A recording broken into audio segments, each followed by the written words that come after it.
Nari Kim wiped the sweat from her forehead as she climbed the crystal steps of King Voss's palace. Her tool bag felt heavy on her shoulder, but she had learned not to complain. Complaining got humans noticed, and being noticed was dangerous. The palace guards looked down at her with their glowing blue eyes. They were tall creatures made of living crystal, beautiful but cold. Nari kept her head down and showed them her work permit. The guard waved her through without speaking. She had been working as a repair technician on Kelthara for 3 years now. It was not the life she had planned, but it was better than being dead. When Earth was destroyed 15 years ago, Nari had been one of the lucky few who escaped. Now she was 28 years old and tired of running. The crystal hallways of the palace were amazing to see. Light danced through the walls like trapped rainbows. Nari had fixed many things in this palace, but she had never been called to the king's private rooms before. Her hands shook a little as she walked. A servant led her through doors that sparkled like diamonds. King Voss was waiting for her in a room filled with strange machines. He was taller than most of his people, and his crystal body glowed with soft white light. "Human," he said in his deep voice. "The energy converter has stopped working. Can you fix it?" Nari nodded and set down her tools. She had learned to fix alien technology by watching and trying. Humans were good at understanding how things worked, even when those things were very different from Earth machines. The energy converter was a complex device that powered the king's personal chambers. Nari opened its panels and looked inside. The problem was easy to see. Some connections had come loose and a crystal power cell needed to be replaced. As she worked, Nari noticed something strange. Along one wall was a display case filled with old objects. Most looked alien to her, but something caught her eye, something that made her heart stop. There behind the clear crystal was a pendant.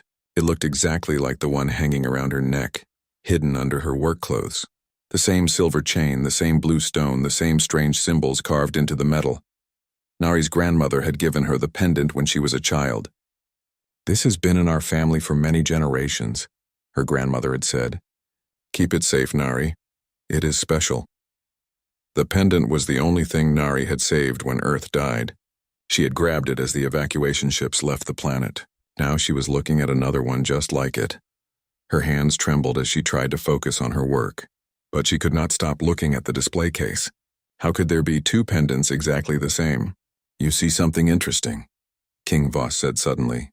Nari jumped. She had not heard him move closer. "I am sorry, Your Majesty. I was just working." King Voss looked at the display case, then back at Nari. His crystal face was hard to read, but she thought she saw curiosity in his glowing eyes. "The artifacts in that case are very old," he said. "They belong to the first ones." "The first ones?" Nari asked, trying to keep her voice steady. "The race that created our civilization," King Voss explained. "Long ago they built the technology that all our worlds depend on. Then they disappeared.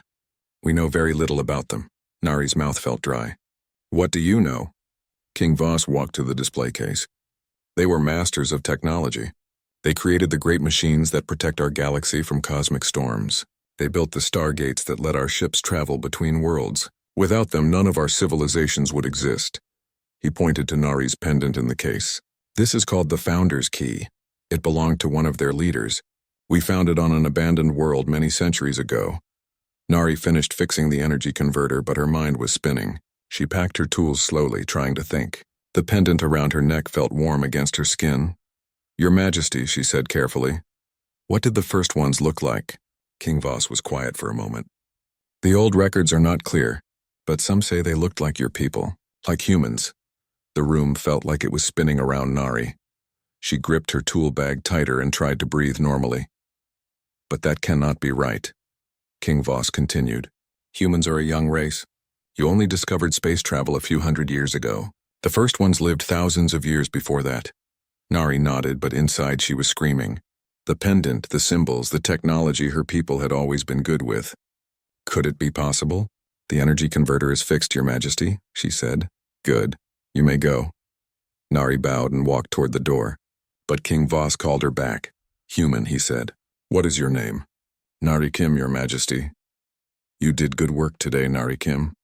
I may call for you again." Nari left the palace in a daze. Outside, the two suns of Kelthara were setting. painting the crystal city in colors of gold and red. She walked through the streets without seeing them. In her small apartment, Nari pulled out her pendant and held it in the light. The symbols seemed to glow softly. She had always thought they were just pretty decorations. Now she wondered if they meant something more. She thought about her grandmother's words. "Keep it safe, Nari, it is special." Had her grandmother known something? Had she known the truth about their family, about their people? Nari thought about all the other humans scattered across the galaxy. Most lived in hiding, working simple jobs, trying not to draw attention. They were survivors of Earth's destruction, refugees with no home. But what if they were something more? What if they were the children of the first ones? The pendant felt heavy in her hands. If it was really a founder's key, then everything she had been taught about human history was wrong. Everything the galaxy believed about humans was wrong. Nari made a decision. She had to find answers. She had to find other humans who might know the truth. And she had to be very, very careful. Because if humans really were the first ones, then someone had worked very hard to make sure no one remembered. Someone had destroyed Earth and scattered her people across the stars. Someone wanted humans to stay weak and hidden. Nari put the pendant back around her neck and hid it under her shirt. Tomorrow she would start looking for answers. Tonight she would dream of home and wonder if everything she thought she knew was a lie. The crystal city sparkled in the darkness outside her window. Somewhere in that palace, another pendant waited in its case. A pendant that might hold the key to everything. Nari could not sleep that night. Every time she closed her eyes, she saw the pendant in King Voss's display case. She kept touching her own pendant through her shirt, feeling its familiar weight. When morning came, she made a dangerous choice. Instead of going to work, she went looking for answers. The human district was in the oldest part of the city, where the crystal buildings were cracked and dim. Most aliens avoided this area. It was perfect for people who wanted to stay hidden. Nari had heard stories about an old human who lived here. People called him Tae Choi, and they said he had been in space longer than anyone else. Some said he was crazy. Others said he knew things that could get people killed. She found his shop in a narrow alley between two broken crystal towers. The sign outside said Old Earth Antiques in faded letters. Nari pushed open the door and stepped inside. The shop was full of strange objects from dozens of different worlds. But scattered among them were things that made Nari's heart ache. A coffee cup from Earth, a picture of green trees, a music box that played an old human song.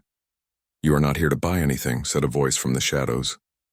An old man stepped into the light. He was small and bent, with white hair and sharp eyes. He looked at Nari like he could see right through her. "Are you Tai Choi?" she asked. "Depends who wants to know." Nari pulled out her pendant and let him see it. The old man's eyes went wide. He rushed to the door and locked it, then pulled down the window coverings. "Where did you get that?" he whispered. "My grandmother gave it to me. She said it had been in our family for generations." Tay stared at the pendant for a long time. Then he went to an old cabinet and pulled out a small device. He pointed it at the pendant and it made soft beeping sounds. "Amazing," he said. "It is real. It is actually real." "What is real?" Nari asked. Tay looked at her with sad eyes. "Child, what do you know about human history?" "I know Earth was our home planet. I know it was destroyed 15 years ago by a cosmic storm. I know we had just started exploring space when it happened." Tay shook his head. "All lies. All of it." He led her to the back of the shop where he had a small living area. The walls were covered with old papers and star charts. Some looked very, very old. "Sit down," Tay said. "What I am going to tell you will change everything you believe." Nari sat on an old chair and waited. "Humans are not a young race," Tay began. "We are the oldest in the galaxy. 500 years ago, humans created the first galactic civilization. We built the stargates, the protective barriers, the technology that keeps cosmic storms from destroying inhabited worlds." "That is impossible," Nari said. "Your pendant proves it is true. That is a founder's key. One of 7 made by the original human leaders. They were used to control the great machines that protect the galaxy." Tay pulled out an old book with yellowed pages. "My great-grandfather left me this. It tells the real story." He opened the book and showed her pictures. Humans in advanced ships. Human cities on distant worlds. Humans working alongside the ancestors of the current alien races. "We were the teachers," Tay said. "We showed other races how to travel between stars, how to build great cities, how to live in peace. For 200 years, humans led a golden age of cooperation and growth. What happened? Nari asked, though she was afraid to hear the answer. A great disaster came from outside the galaxy, something that would destroy all life if it was not stopped. The human leaders made a terrible choice. They used their technology to create a barrier around the galaxy, but it required a great sacrifice. Tay's voice became very quiet. Most of the human race died creating that barrier. The survivors were scattered to distant worlds to keep the barrier systems working. But the other races grew powerful while humans grew weak. Eventually, they decided they did not need us anymore. Earth, Nari whispered, was not destroyed by a cosmic storm. It was evacuated. The galactic government wanted to eliminate the last large group of humans. They told us it was for our safety, but really they wanted us gone. Nari felt sick. Why? Because some of them discovered the truth. They learned that all their technology, all their civilization, depends on systems that only humans can fully control. They were afraid that if humans remembered who we really are, we would take back our rightful place as leaders of the galaxy. Tai closed the book and looked at Nari. But the barrier is failing. Without proper human maintenance, it will collapse within a few years. When that happens, the cosmic disaster will return. Every world in the galaxy will die. The other humans, Nari said. Do they know? Some do. There is a resistance led by a woman named Bora Shin. They have been gathering the scattered humans and searching for the 7 founders' keys. How many keys have they found? Before today, only 1. But now, Tay smiled, now they have 2. He went to another cabinet and pulled out a communication device. I am going to contact Commander Bora. She will want to meet you. The device hummed to life and a woman's voice came through the speaker. Tay, what is wrong? You never call during the day. Bora, I have something important. A young woman with a founder's key just walked into my shop. There was silence for a moment. Then the voice became very serious. Are you certain? I tested it myself. It is real. Bring her to the station now. Use the safe route. What station? Nari asked after Tay turned off the device. Commander Bora runs a hidden base on an old mining station. It is where the resistance gathers. Nari's head was spinning. Everything she had believed about her life, her people, her history was wrong. But she thought about the pendant and the way she had always felt different, like she belonged somewhere else. What happens if I go with you? She asked. You learn the truth about who you really are. You help save the galaxy, and you probably never live a normal life again. Nari touched her pendant one more time. She thought about her grandmother who had kept the family secret for so many years. She thought about her brother Dane who had died when Earth was evacuated. Or had he? If everything else was a lie, maybe that was too. How do we get to this station? Tay smiled. Very carefully. There are people who will kill us if they learn what we know. He gathered some supplies and hid them in a travel bag. Then he gave Nari a long coat that would hide her pendant and any other identifying marks. One more thing, he said. From now on, trust no one except other humans. And even then, be careful. The enemy has been hunting us for a long time. They have spies everywhere. As they prepared to leave, Nari looked around the little shop one more time. When she walked out that door, her old life would be over. She would become part of something much bigger and much more dangerous. But she would also become part of the truth. And maybe if they were very lucky and very brave, she could help save everyone in the galaxy, including the humans who did not even know they needed saving. Ready? Tay asked. Nari nodded. Let us go find Commander Bora. They slipped out the back door and into the maze of old crystal buildings. Behind them, the shop went dark. Ahead of them lay answers, danger, and a destiny that Nari was only beginning to understand. The journey to the hidden station took 2 days. Tai led Nari through back alleys and forgotten transport tunnels, always watching for followers. They traveled on old cargo ships where the captains asked no questions about their passengers. The mining station hung in empty space between 2 dead planets. It looked abandoned from the outside, with broken lights and damaged hull plates. But when their small shuttle docked, Nari saw that the damage was fake. Hidden sensors scanned them and heavy blast doors opened to let them inside. Commander Bora Shin was waiting for them in the docking bay. She was a tall woman with short black hair and scars on her hands. Her eyes were sharp and intelligent, but Nari could see great sadness in them too. Welcome to Freedom Station, Bora said. Tay tells me you have something very important. Nari pulled out her pendant.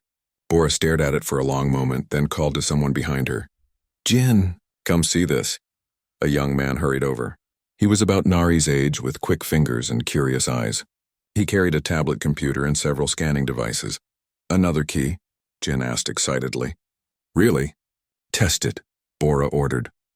Jin pointed his scanners at the pendant. Numbers flashed on his tablet screen. His eyes grew wide. Commander, this is incredible.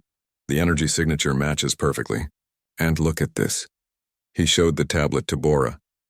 The symbols on this key are different from ours. They must activate different systems. Bora nodded slowly.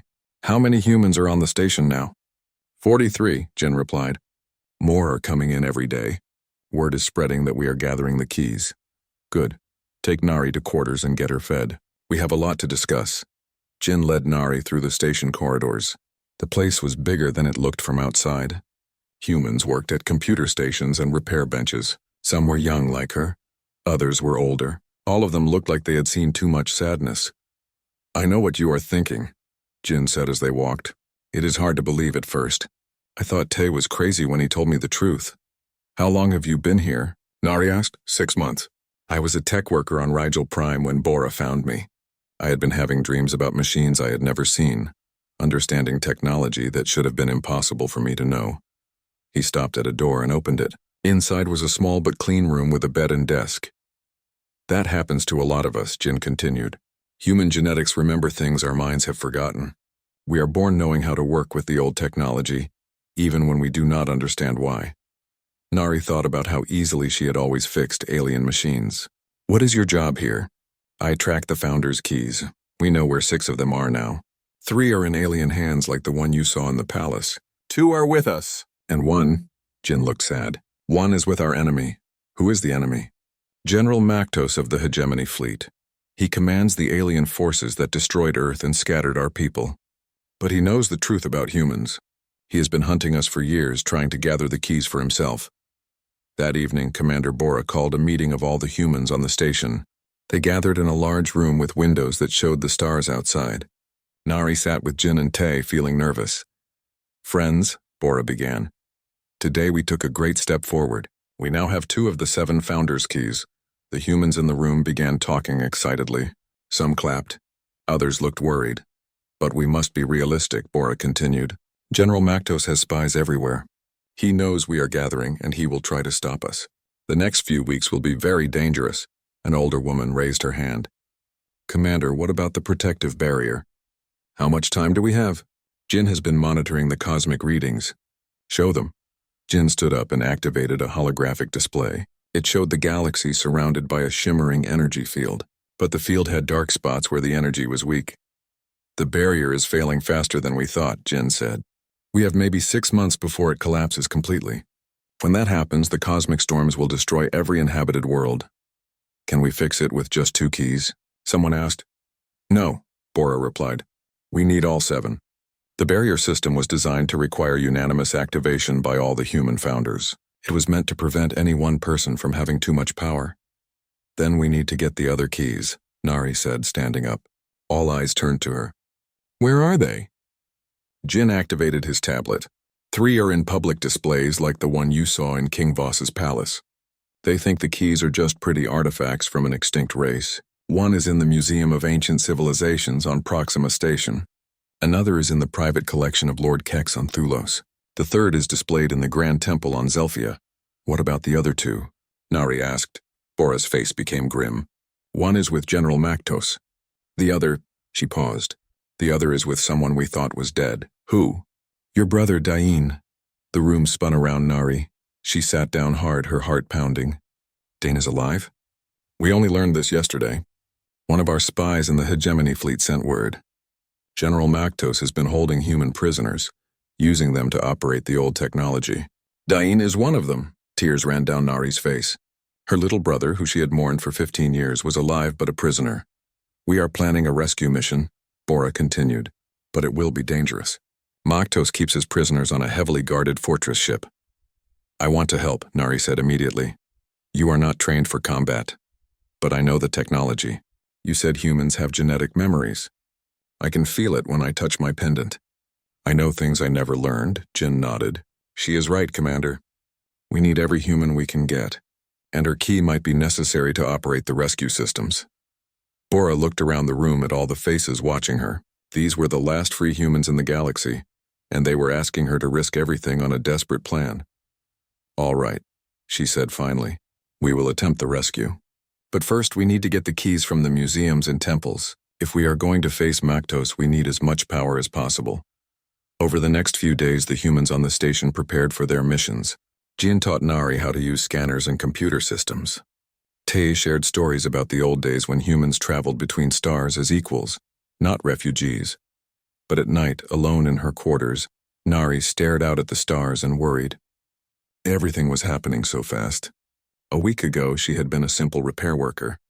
Now she was part of a plan to save the galaxy.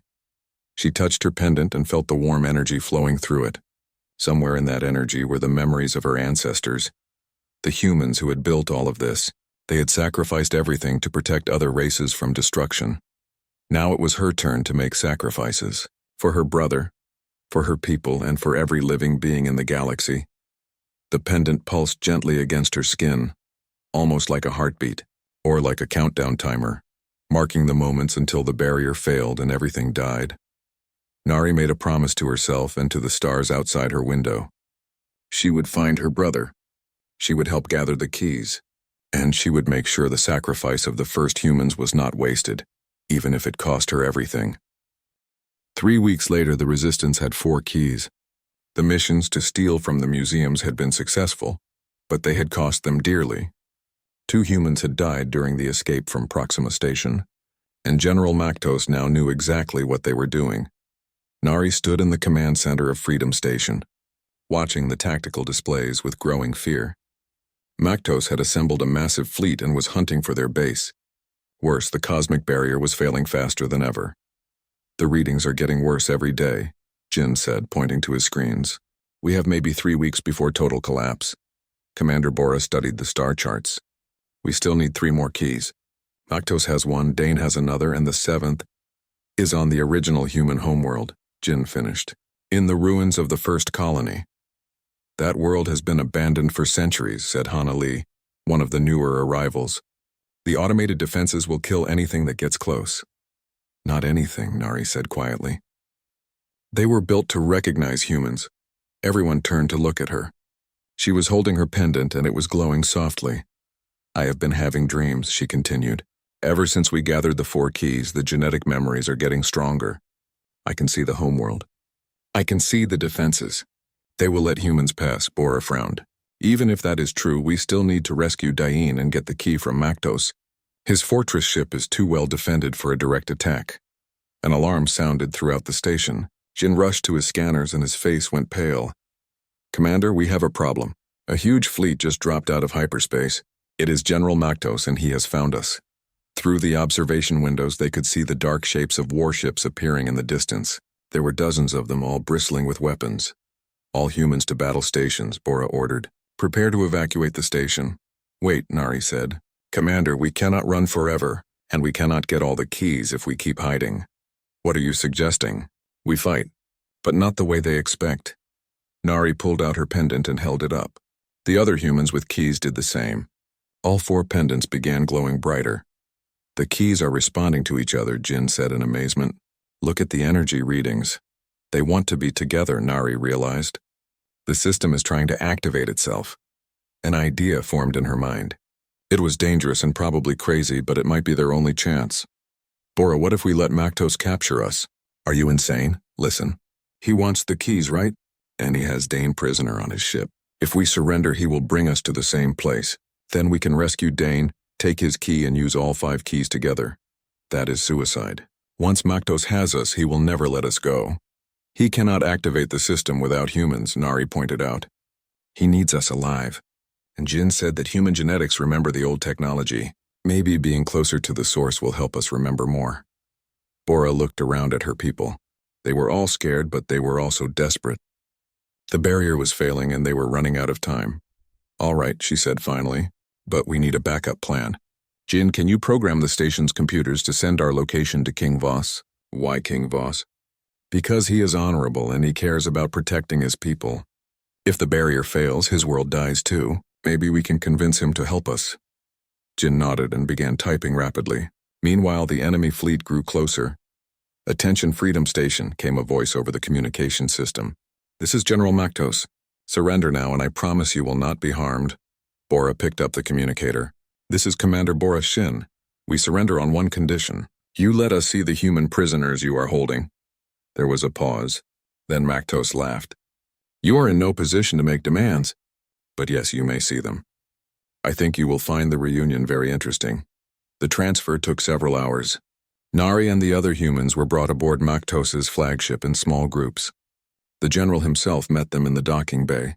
Maktos was tall and thin with gray skin and cold black eyes. He wore a military uniform covered in medals and decorations. "So," he said, looking at the 4 humans carrying keys. "Finally, I have them all in one place." "You only have 5 keys," Bora pointed out. "You still need the other 2. "Oh, but I know where they are," Maktos smiled. "One is with the human I have been keeping as my personal technician. The other is waiting for us on the homeworld." He led them through the ship's corridors to a heavily guarded section. Behind a force field, they could see several humans working on complex machines. And there, bent over a computer console, was Dain. Nari's brother looked older and thinner than she remembered, but he was alive. When he saw her, his eyes filled with tears. "Nari? Is it really you?" "Hello, little brother," she whispered. "How touching," Maktos said. "Dain has been very useful to me. He can operate the old technology better than any alien, almost like he was born for it." Dain stood up slowly. Around his neck, Nari could see another pendant glowing softly. "I have been waiting for you," Dain said quietly. "All of you. The key has been showing me things. Memories of our ancestors." "What kind of memories?" Jin asked. "Everything. How they built the barrier, how they scattered the keys, and most importantly," Dain looked directly at Maktos, "how they built a failsafe into the system." Maktos's smile disappeared. "What failsafe?" "If someone tries to use the keys for evil purposes, the system shuts down permanently. No barrier, no protection, no technology. Everything our ancestors built dies forever." "You are lying." "Test me," Dain said calmly. "Try to force us to activate the system. See what happens." For the first time since Nari had seen him, Maktos looked uncertain. He walked to a control panel and began typing commands. "Sir," one of his officers said, "we are receiving a transmission from King Voss of Kelthera. He says he wants to negotiate. Tell him I am busy." "Sir, he says he has the 7th key." Maktos froze. "That is impossible." "He is transmitting proof, sir. Energy signatures match the other keys." Nari smiled. "King Voss must have found the message Jin sent and decided to help them. Maybe there was hope after all." "Put him through," Maktos ordered. King Voss's crystal face appeared on the main screen. "General Maktos, I believe we need to talk." "What do you want, Voss?" "I want to save my people from the cosmic storms that are coming. And I think these humans can help us do that." "The humans are my prisoners, are they?" "From what I understand, you need their cooperation to operate the barrier system. That makes them partners, not prisoners." Maktos's face grew angry. "I will not negotiate with inferior species." "Inferior?" King Voss laughed. "General, these humans created our entire civilization. They are our teachers, our protectors, our founders, and you have been hunting them like animals. They are weak." "No," said a new voice. "They are strong." Dain had stepped forward, his pendant glowing brighter than ever. Around him, the other keys began to respond. "Our ancestors were strong enough to sacrifice themselves for strangers," Dain continued. "Strong enough to scatter across the galaxy to maintain the systems that keep everyone alive. Strong enough to forgive the species that betrayed them." The pendants were now pulsing in rhythm, like synchronized heartbeats. The ship's lights began to flicker. "But most importantly," Dain said, looking at his sister, "they were strong enough to leave their children the tools to finish what they started." "What are you doing?" Maktos demanded. "What humans do best," Nari said, stepping forward to stand with her brother. "We are solving problems." The 5 keys erupted in brilliant light, and suddenly Nari could feel the thoughts and memories of every human who had ever touched them. The knowledge of her ancestors flowed through her mind like a river of stars. She knew how to operate the barrier system. She knew where the 7th key was hidden. And she knew exactly how to get them all to safety. But first they had to reach the homeworld. And that meant convincing General Maktos that cooperation was better than conquest. "General," she said, her voice carrying new authority, "you have a choice. Help us save the galaxy or watch everything you have ever known turn to ash. The keys pulsed again, and this time the entire ship shuddered. Somewhere in the distance, alarms began to sound. What is your answer? General Mactos stared at the 5 glowing keys for a long moment. His ship shook again as energy pulses spread through its systems. The lights flickered and several control panels sparked. You are destroying my ship, he said angrily. No, Dane replied calmly. The keys are calling to their sister. The 7th key is responding from wherever it is hidden. Through the observation windows, they could see the same energy pulses rippling through space itself. Other ships in Mactos's fleet were reporting system failures. Sir, one of his officers called out, our weapons are powering down. The navigation systems are switching to automatic control. Impossible. King Voss's image smiled on the communication screen. General, the human technology recognizes its true masters. You cannot force them to destroy themselves. Mactos looked around at his malfunctioning ship, then at the humans holding the glowing keys. His choices were simple. Cooperate or lose everything. What do you want? He asked finally. Safe passage to the homeworld, Nari said. All humans freed from your prisons, and your help in gathering the final key. And in return, we save your people along with everyone else in the galaxy. Mactos was quiet for a long time. Then he nodded slowly. Agreed. But if you betray me, I will hunt you across every star. We are not the ones who have been betraying people, Bora said quietly.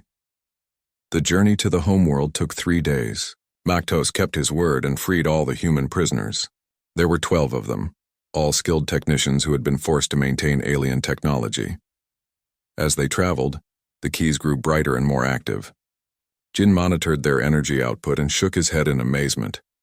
The readings are off my instruments, he told Nari. Whatever is on the homeworld, it is very powerful. Nari spent most of the journey with her brother.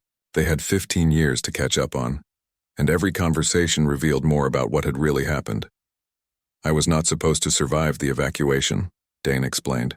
The ship I was on was attacked by Mactos's forces. But instead of killing us, they discovered we could operate their captured human technology. You have been a slave for 15 years? A prisoner. But not inactive. I have been learning, planning, and waiting for the right moment to act. He showed her a small device he had built in secret. This can override alien control systems. I was going to use it to escape, but then you arrived with the other keys. The homeworld appeared ahead of them like a blue and green jewel. It looked peaceful from space, with white clouds and vast oceans. But as they got closer, they could see the massive structures hidden beneath the water and inside the mountains. There, Jin said, pointing to a complex of buildings on the largest continent. That is where the 7th key is hidden. Automated defense systems began scanning their ship as soon as they entered the atmosphere. But instead of attacking, they simply observed and recorded. The defenses recognize us, Nari realized. They know we are human. They landed near the ancient complex, and a small team prepared to enter the ruins. Nari, Dine, Jin, and Bora would carry the keys inside. King Voss insisted on coming with them despite the risks. This is history, he said. I want to witness the moment when the founders return. The entrance to the complex was sealed by a massive door covered in the same symbols that decorated the keys. When Nari approached with her pendant, the symbols began to glow, and the door opened with a sound like distant thunder. Inside, the corridors were lit by panels that activated as they walked past. The walls showed images of humans working alongside aliens, building great cities and exploring new worlds. This is how it was supposed to be, King Voss said sadly. Cooperation, not conquest. They followed the energy signatures deeper into the complex until they reached a vast circular chamber. In the center was a raised platform with 7 alcoves arranged in a perfect circle. 6 of the alcoves were empty. The 7th held a key identical to the others, but this one pulsed with brilliant golden light. The master key, Dane whispered. As they approached the platform, holographic projectors activated around the chamber. The air filled with images of humans, but these were not recordings. They moved and spoke as if they were alive. Welcome, children of Earth, said one of the figures, an elderly man with kind eyes. I am Elder Huan, and we have been waiting for you. You are the consciousness of the original founders, Nari said in amazement. Yes. When we created the barrier, we stored copies of ourselves in the quantum computers here. We have been watching, waiting for our descendants to return and claim their heritage. Elder Juan gestured to the other holographic figures. We preserved everything. The technology, the history, the truth about what happened. Why did the other races turn against humans? Bora asked. Fear, another hologram replied. As our people grew weak maintaining the barrier systems, the other races grew strong. Some began to worry that humans would reclaim control, so they decided to eliminate us first. But the barrier is failing, Jin pointed out. Without humans to maintain it, everyone will die. Elder Juan nodded sadly. We designed it that way. The barrier cannot function without human consciousness to guide it. It was meant to ensure that no one could destroy our people and still benefit from our protection. Can we fix it? Nari asked. Can we restore the barrier before it collapses completely? Yes, but it requires all 7 keys and the willing participation of at least 7 humans. The process is dangerous. Some of you may not survive. Nari looked around at her companions. Dain, Jin, Bora, and the other humans who had come with them. They were so few, but they represented the last hope for billions of lives. We will do it, she said without hesitation. Wait, King Voss interrupted.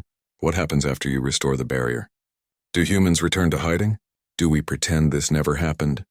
Elder Juan smiled. That is up to the living to decide, but I hope you choose differently than the previous generation. Over the next several hours, the humans prepared for the activation ceremony. Each of the 7 keys had to be placed in its correct alcove and operated simultaneously. The holographic founders explained the complex procedures and warned about the risks. The barrier draws its power from human life force, Elder Juan explained. In the old days, we had millions of our people maintaining the system. Now you have only a few dozen. The burden will be much greater. Will we survive it? Dain asked. Some will. Others may not. But the system can be modified to share the load among many people, instead of requiring a few to sacrifice everything. Jin worked with the ancient computers to make the necessary modifications. His technical skills, combined with the genetic memories awakened by the keys, allowed him to understand systems that no one had operated for centuries. Finally, everything was ready. The 7 humans took their positions around the platform. Nari felt the weight of her pendant as she prepared to place it in the master alcove. For our ancestors, she said. For our descendants, Dain replied. For everyone who calls the galaxy home, Bora added. Together, they activated the keys. Light exploded through the chamber as the 7 pendants connected with systems that had been dormant for decades. Energy flowed through the complex, then out into space itself. Around the galaxy, the failing barrier began to strengthen and repair itself. Nari felt the life force of every human flowing through the system. She could sense Jin and Dain and all the others, their minds linked by the ancient technology. Together, they guided the barrier back to full strength, but the effort was enormous. One by one, some of the humans collapsed. Nari felt her own strength fading as the system demanded more energy. Just when she thought they would all die, something changed. New voices joined their mental link. King Voss was somehow connected to the system, lending his strength to theirs. Then more voices, other aliens who had learned the truth and chosen to help. The barrier stabilized. The cosmic storms were held back once again. And this time, the load was shared among many species instead of falling only on humans. When the light faded, Nari found herself lying on the platform, exhausted but alive. Around her, the other humans were slowly recovering. The holographic founders smiled with pride and relief. It is finished, Elder Juan said. The galaxy is safe and the truth is finally revealed. In the months that followed, everything changed. General Maktos was arrested by his own people when they learned what he had done. King Voss helped establish a new galactic council with humans as founding members. The scattered human refugees began returning from hiding, reclaiming their rightful place in civilization. Nari became Earth's first ambassador to the new council. Dain took charge of rebuilding human technology and culture. Jin established schools to teach both humans and aliens about their shared history. The pendant that had started it all was displayed in a museum on the restored Earth, alongside the stories of the founders and their descendants. But sometimes, late at night, Nari would visit it and remember the day a simple repair job changed the fate of the galaxy. Humans were no longer in exile. They were home where they belonged, as guardians and teachers for all the peoples of the stars. The cosmic storm still raged beyond the barrier, but inside it, Life flourished under the protection of those who had chosen cooperation over conquest, sacrifice over selfishness, and in the depths of space, the ancient human technology hummed quietly, powered by the united will of a galaxy.